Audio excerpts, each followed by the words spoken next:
భారీ వర్షాలతో శిథిలావస్థలో ఉన్న భవనాలు భయపెడుతున్నాయి. ఎప్పుడు ఎలాంటి ప్రమాదం పొంచి వస్తుందోనని సిటిజన్స్ జంకుతున్నారు. వరుసగా ప్రతి వర్షాకాలం పాత నిర్మాణాలతో నగరవాసులు ప్రమాదాలకు గురికావడం, చనిపోవడం జరుగుతోంది.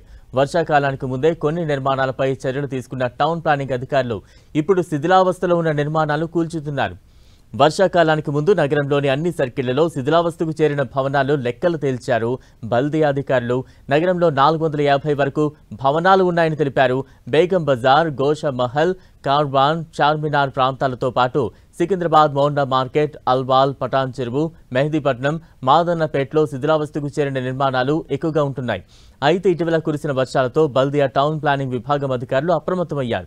క్షేత్రస్థాయిలో పర్యటించి శిథిలావస్థలో ఉన్న భవనాలపై తగిన చర్యలు తీసుకోవాలని కమిషనర్ కర్ణన్ ఆదేశాలు జారీ చేయడంతో అధికారులు రంగంలోకి దిగారు. దీంతో ప్రమాదకరంగా ఉన్న పలు నిర్మాణాలను కూల్చివేస్తున్నారు.